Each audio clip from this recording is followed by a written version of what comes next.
I want to remind everyone of our current mission, which was updated just a few years ago, and it does go along with the SRAPPA mission that we heard earlier. So, and it's posted in the hallways if you haven't seen it. So it's to provide our members within the Florida educational institutions a means to develop excellence in facility services and operations through collaboration. So that's within ourselves, networking within our own institutions, as well as our business partners. And so that's why the business partners are here. And we actually have business partners that are on the board. So very important part of our organization. Some of the things you just heard with David are education. So that's the second piece, staying on top of the trends and things that are coming. And as well, as David talked about, there are schools, there are colleges, there are hospitals that are doing things that some of us are not doing. And so sharing that knowledge within ourselves is an important part. And again, business partners. So you saw there are autonomous robots here for cleaning. There's drones here for cleanings. And so there are business partners here now that are able to provide us better ways, smarter ways to work. So that's what we're looking to do. And then the last piece is partnership through development. So continuing to work through those partnerships once you have developed those partners with the assets that are provided by them. So what we're going to start with is we're going to start at the beginning. We are pleased to have Mike with us, who is one of the founding members of Florida FLAPPA, or FLAPPA, and was on the board for I don't know how many years, many years. Transitioned to SRAPPA, and you're a president of SRAPPA as well, I believe, right, Mike? So Mike's been through the gamut. So he's back with us. He's still here in Florida. And then we have some members on, I don't know if you can see them, but they're on Zoom as well. So we'll turn it over to Mike, and he'll kick us off. Great. Thank you, Alan. Is this working? I can't hear that. So, yeah, I am probably one of the founding fathers of FLAPPA, if you will. So back in the day, 2004, Dan Young from Embry-Riddle Aeronautical and Brian Wormwood from University of Central Florida, they were both relatively new to the state and to their jobs, but Brian was out of the Northeast and Dan was out of the Midwest, and they were both APPA, either state or regional chapter attendees at that point, participants, and they're like, why doesn't Florida have an APPA chapter? Like, this makes no sense, right? Because there's so many schools. At the time, the independent colleges and universities of Florida had a loose shared services agreement, but it was just that, it was loose. So the facilities guys would maybe get together every once in a while, talk about what we may or may not do. And ultimately, I think we realized that if there was something really big happening, we were going to call in the big guns anyway. We weren't going to take our crew from Palm Beach Atlantic and go down to Lynn University. It just wasn't going to happen. So I've learned over my however many years here, I have a volunteering addiction. So when the first meeting was called to decide whether we even wanted to do this, right? 14 schools participated. We went to Embry-Riddle Aeronautical. Doesn't necessarily matter who it was, but Embry-Riddle, UCF, Florida International, University of North Florida, Okaloosa, Walton College, Rollins, UF, Daytona Beach Community, Palm Beach Atlantic, that's where I was at the time, University of Miami, Stetson, and St. Petersburg College, Barry University, and Florida School of the Deaf and Blind all participated in that two-day meeting. We have Matt Taylor. Matt, if you see of any or hear of anything that you want to jump in on, please do so. Matt was with University of North Florida at that time, so he was one of the participants there as well. So kind of a funny story. When I asked my boss at the time if I could go and sit in on this meeting about possibly starting a state chapter, his only charge to me was, whatever you do, do not volunteer for a board position or a committee position. Well, that didn't quite work out in his favor. So, or maybe it didn't work out in my favor. I guess that depends on how that looks like. So at that meeting, it was pretty collaborative. Obviously, a bunch of people in the room with the same idea. Like, what are we going to do here? David Smith with Georgia Medical College was the GAPPA president at the time. He came in, gave us some really valuable information about how to start and successfully run a state chapter of APPA. I believe the second day, Lander Medlin, then the president of APPA, great lady, joined us. And then from that, both GAPPA and APPA provided funds for FLAPPA to be able to get started. I think GAPPA's was a loan, and we paid that back pretty quick. We all were a little miffed because GAPPA had a ton of money, and we're like, why do you want this money back? But we gave it to them. So, but then from that meeting, it was decided that we were going to move forward, create a state chapter. But then we needed to know, what were we going to call ourselves, right? So, it was all sorts of different things. And ultimately, we decided that FLAPPA was the right one, right? It just made sense. But every time you tell somebody, I'm going to FLAPPA, they're like, this is laughable. What are you talking about, all right? So, but we've embraced that, and it's really been good. In that time, first order of business, we got to be legal. So you got to have a constitution, and you got to create bylaws. So that first year, we spent a lot of time meeting, and that was before Zoom. So we were driving all over the state. One good thing, most of us were golfers, so we'd work hard until about 2 o'clock, and then we'd peel off and go play a round of golf, which was always a good time. And Matt was definitely leading the charge on the golf committee there for sure. So we were able to use templates that APPA and GAPPA gave us for the Constitution and the bylaws.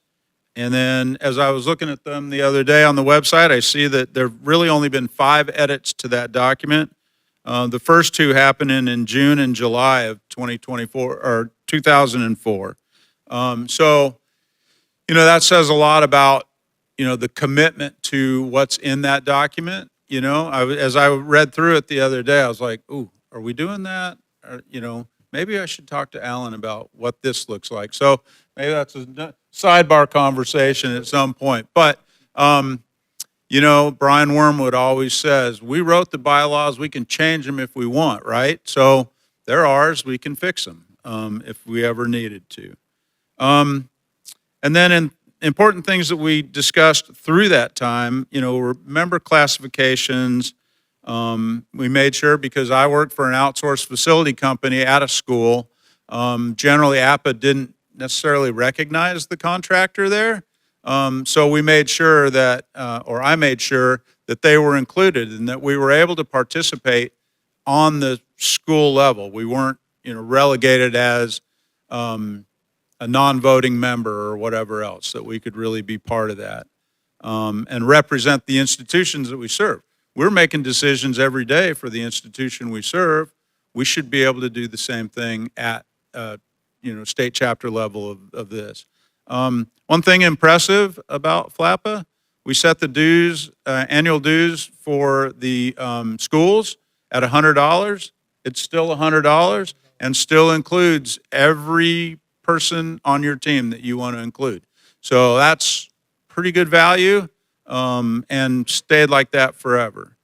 Couple other things, once we got started, we had to figure out the business, right? All of a sudden we need to incorporate, and we needed to get a tax status, 501c3, state tax exempt status, which, by the way, a lot of state chapters don't file for their state tax exempt status, which I don't understand why they wouldn't do that, but that's a whole other story. Credit card processing. We're going to hold a conference. We got to be able to take in some money.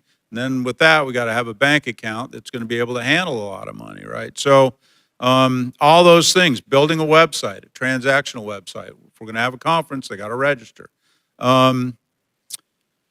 those are all the things that we had to do then, and they're still rolling today, thanks to these guys for sure. So we were excited to get started and support the APPA vision of education, growth, connection, all those things here in Florida. I will say one vision that we held on to for a long time, and one of the first like non-negotiables, I think, was that our conferences would be held on a school campus. You know, Brian Wormwood, I can still hear it in my head, you know. Anybody can go to a conference center. Not everybody can go to a school or a campus. And I'm thinking to myself, we all work at a campus, we know, but it's good to see other campuses. But I get it, like we've grown. You know, if you go to my little wonky gym, you're gonna get half of the business partners in that vendor expo that we have here. Makes sense what you guys are doing, so I applaud that. And then, you know, this is gonna segue into the next section, but Ken can certainly attest to this. There were some lean times along the way in terms of finances, and just mentioned here a minute ago, support from our membership, people stepping forward to join the board, sit on committees, help do some of the ongoing educational sessions that are required to support the membership, right? So, and then the last thing, because we were a little tight back then, you know, Brian would also always say that we were feeding upon ourselves in a way, and we were. And we all had very strong bladders back in the day, because if you left the room in a business meeting, you were nominated and elected into some position. So you'd come back from the bathroom and everybody would applaud, and you're like, man, I shouldn't have had that second glass of water. So that's all I got. It was great to start. I'm, you know, really honored to still be participating in the organization. You know, again, I semi-retired from this board when I saw that the new board coming along was doing really well. So I'm like, okay, I can sit back. And then SRAPPA heard that I was available, and they called and they're like, hey, you looking for something to do? And I was like, there goes my volunteering addiction again. Thanks. So just a quick thing, couple things. I'm often asked, what do I get for my $100 contribution? Just think about what you have gotten so far this year. Breakfast alone was $30 for you this morning if you stay at the hotel. You have it again tomorrow. You had reception last night with food and a couple of drinks. We're going to have a giveaway. You have an opportunity to win some great prizes, and a full dinner tonight with the casino. So if you're here by yourself, you'd probably double that. If you're here with somebody else or two people, that $100 you just won $100. You know, so just think about that. And then Mike mentioned our budget. COVID was a very, very troublesome time. We still had to continue to pay for fees for incorporation and SunBiz and all the administrative things that keep the chapter active. So that's why we have a little contingency fund now. We're trying to build that up in case something like that were to happen again. So we were very, very lean during that about a year and a half to 2 years. So just some information. So I'll turn it over to the online guys and Julio. I'll go first. Hello, everyone. So my name is Julio Sanchez. I served as FLAPPA president in 2014 or 13. It all started with an invitation from Mike. Was it an invitation or a? It started with an invitation, and I had a weak bladder. And so when I returned back from the restroom the second time, I was part of the business committee. I became part of the business partner committee. And then throughout that year, I stepped out the meeting again, and I was voted to president-elect.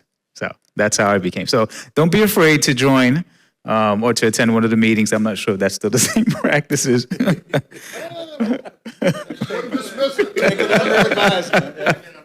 No comment. Yeah. But over the years, FLAPPA has been an organization that's a testament to the resilience, integrity, and unwavering commitment from the business partners and the institutional members. It's a resource, right? I started working for a company, contract management company, and I only knew custodial, right? And I've worked my way up through the company, and I would say with the resources through our business partners. If I had a question, I would ask, I would reach out. And now I'm regional vice president for this company. I attribute that to FLAPPA and our business members. Our resources are there.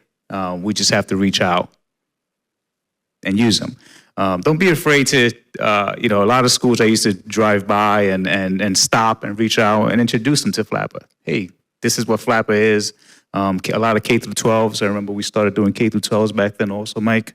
And so it's here for you. With the company I am now, I do a lot of RFPs, and APPA comes up in every RFP that I see. So it's essential that nationwide, FLAPPA and APPA, GAPPA, it's all in the same bucket, right? Everybody follows the APPA standards, and that's still nationwide that I see from California to Florida, which I didn't think APPA was that stretched out that big. In the beginning, there was just a few of us. We had a gentleman called Matt Stevens. And he's not here. He's a past president too, correct, Mike? No? Okay. But it was a smaller group. I'm glad to see it grow and how it's still going. I'm sure after this, Mike is gonna pull me into SRAPPA now. So I'm not leaving the room, I promise you that. But it's good to see that everyone here in the new board is carrying that legacy and moving in the right direction. So, Ken? Can you hear me, Ken? Yes, yes. All right, I'll turn it over to Ken. Okay.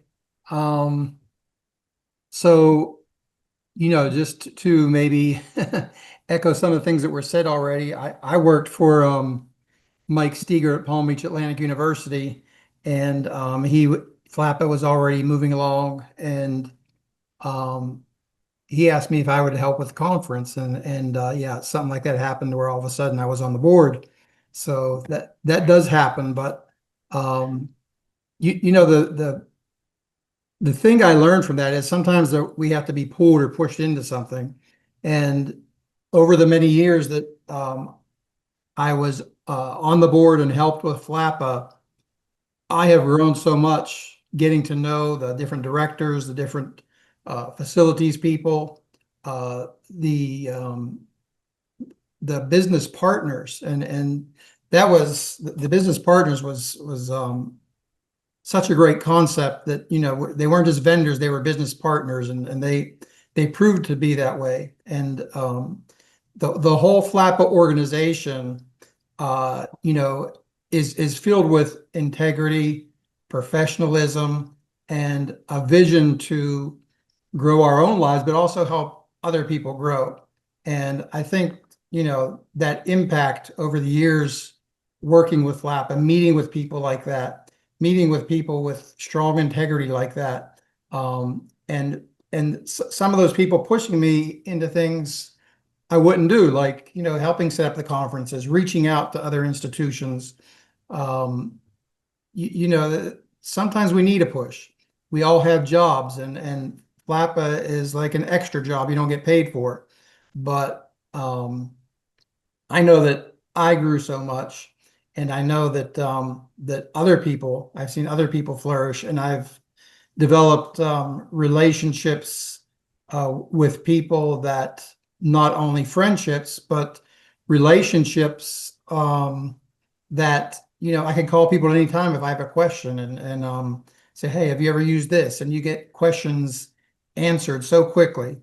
So 20 years, that's incredible. FLAPPA had on my life and how I see it affecting a lot of people. And I don't think Mike mentioned that we almost shut FLAPPA down at one point. And Mike and I said, no, we have to make this work. It's too valuable. And of course, that's when we got our hero, Cindy Lamerson, in there, who just holds everything together and helps the transition from board to board. And I think FLAPPA has flourished. It's great to see all the new people involved, and hopefully next year I'll get down there to the conference. Your turn, Matt. Good afternoon, everybody. It's nice to be able to participate with the FLAPPA organization, having been one of the founder members. Although Mike said I was the golf leader, I think I had a cohort with that with him. We both loved to play the game, and we did have fun. Starting FLAPPA was a real job.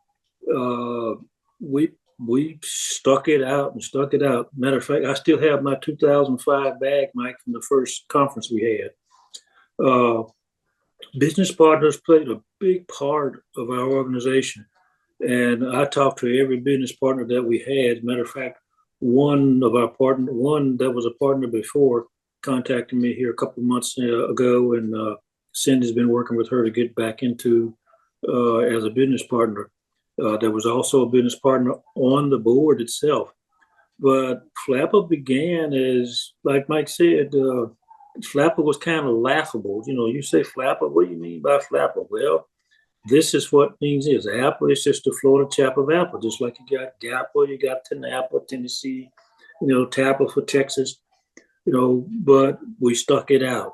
We made it happen. And it was nice to be a part. There are friendships that were built.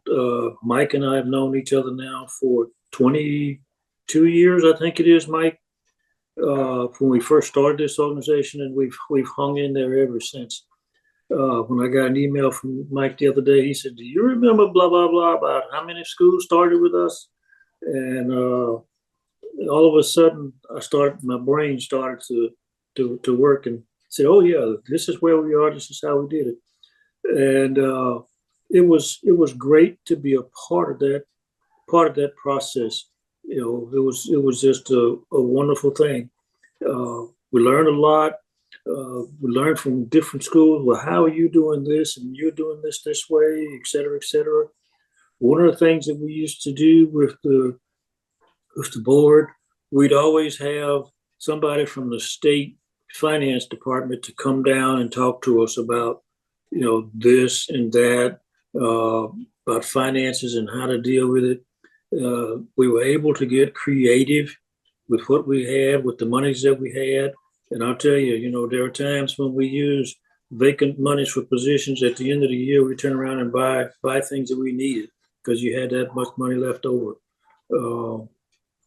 There was an audit program, and Mike, if you can remember the name of it, I can't think of what the name of it was, but there was an audit program where they'd go around to different schools and audit you to see how you were doing, how you were performing against the APPA standards. If you get a chance to participate in that program, it's well worth it. It's not a cheap venture, but it was well worth it. We enjoyed it. But friendships, many of you that are there now, I probably don't know, but Mike and Ken, I remember Ken, and a lot of the other guys that were back there when we first started. I'll tell you, man, we just hung in there and made it happen. And I appreciate being a part of that. And I appreciate being able to be a part of the meeting there today. Thanks. But Ken and Matt, thank you both for taking the opportunity to join us. We appreciate you guys' past leadership. Thank you very much. And if you have an opportunity, you're welcome to come to the conference anytime. So please accept that as an open invitation for both of you. Thank you for participating. So I'm watching the time. We want to have a little question and answer at the end. The next piece is looking ahead for the future of FLAPPA. And, the first thing we're going to do, I'm supposed to talk about goals that I've set in the last 10 minutes. So it's going to be a short discussion, but we're going to do some Doge activities. So all the board members are taking a pay cut. So you'll get double of nothing. But really, what we really need to do, and we've talked about this as a group for the last few years, and Mike and some of the other guys have touched on it, is strengthen our core institutional membership. Some of the institutions that Mike mentioned aren't here today. A couple of them are just down the street from my campus. So, we've started reaching out to those original members and some of the larger universities and saying, we know that the original member that was on the committee retired and nobody kind of took their place, and so we're inviting you guys to come back. So it's a strong organization. We want to continue to grow, and so if you have relationships with other schools, K through 12 is another one. We're starting to get some K through 12 participation back again. We've had several schools in several districts in the past. I think we've got 5 or 6 districts, not just schools here, but districts this year. But so strengthening those core institutions, getting the larger universities back in. UF is here this year. FSU was a large group for a while. And so we're trying to get those guys to, step up and come back. And so I think it's just turnover. People have retired and nobody picked up the torch. And so now people are starting to look for resources. Hey, what's everybody else doing? What's happening at UF? What's happening at UNF? What's happening at Orange County Public Schools? What are you guys doing for roofs, for cleaning, for CMMS? And so somebody in the state of Florida has done it at one point or another. Somebody in here has probably done it. And if they haven't, there's a business partner that's either here or in the expo that can lead you to a solution for what you're looking for. So that's the key. This has been mentioned more than once. We need an influx of new board members. Ron and I have been on the board for more than 10 years. Cindy's laughing. Ron's off. He retired. So we need some new blood. We need some new ways of thinking, some people coming in with new ideas. So if you're interested, you can come by. You can see Cindy. We've got information cards up here. Put your name, your email on there if you want to be on the board. We're welcoming new board members, new ideas. If you have ideas, if you leave tomorrow and you're like, I wish we would have done something, this, that, this would have been better. Just let us know. That's, we're here to make changes and make it better. So, and then getting back to the mission. So Mike mentioned this. We need to review our mission and our vision and our goals and values.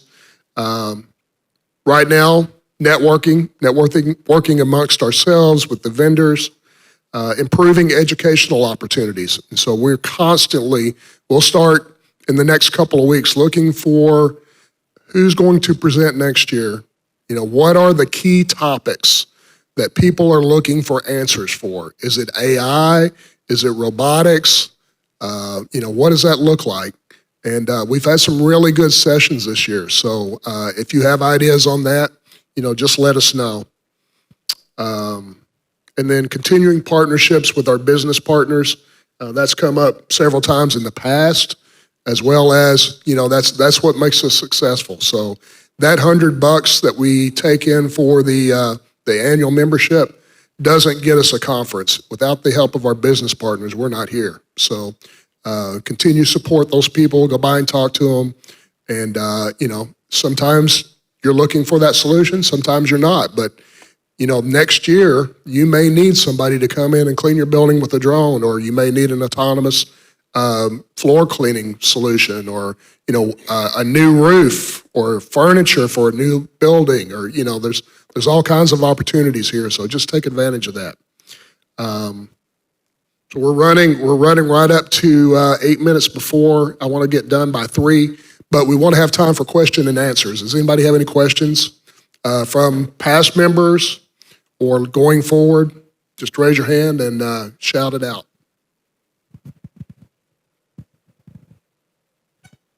What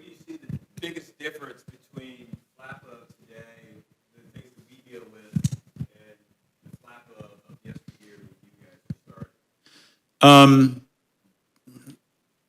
a pretty good question. So, I think at its core, I think it's all about the same. Like it's this, we're doing the same things in facilities as we were 20 years ago and so on and so forth. The technology is different. The way we do it is different. The way we staff it is different. So all those things, may have changed. But what hasn't changed, as we've just been talking about, is, the need for that partnership, the need to be able to, to reach out to someone. Early on, I worked for that company, National Management Resources at Palm Beach Atlantic University. And there were times where they didn't want to fund me to go to a conference or to attend the board meetings and those things. And, I get it. Everybody's got a budget and you have to maintain it. But, my query back to them at some point was, look, any other national school, does that director have the cell phone number to somebody like Dennis Bailey, who was the AVP of facilities at FSU back in the day, right? Dennis and I, created a bond and, different jobs, obviously FSU, little old Palm Beach Atlantic, like totally different worlds. But again, we do the same thing. And I just asked them, I said, I'll call Dennis Bailey and he'll take my call and he'll answer whatever my question is, right? That's big, the ability to network like that is so huge. So, I think from that perspective, it's the same. I think it's just, some of the technologies are different and the way we approach our job is a little different, but otherwise I think it's about the same. And if we're closing, Matt and Ken, I just want to thank you guys for being here and just good seeing your face, and I love you guys. Thank you, Mike. Good to be here. Good to hear your voice, and wish I was there seeing everyone. Thanks for letting us be a part of this. And I echo that. This is Matt. Thanks, Mike. Appreciate the invitation, and hopefully we can do it again. Although I'm here in Texas now, by way of Arizona. I've been retired from UNF since 2013, and but still keep in touch with a lot of folks that I've met, and appreciate the opportunity. Thanks a lot. All right, we're at 3:00, so the next session is going back to the expo.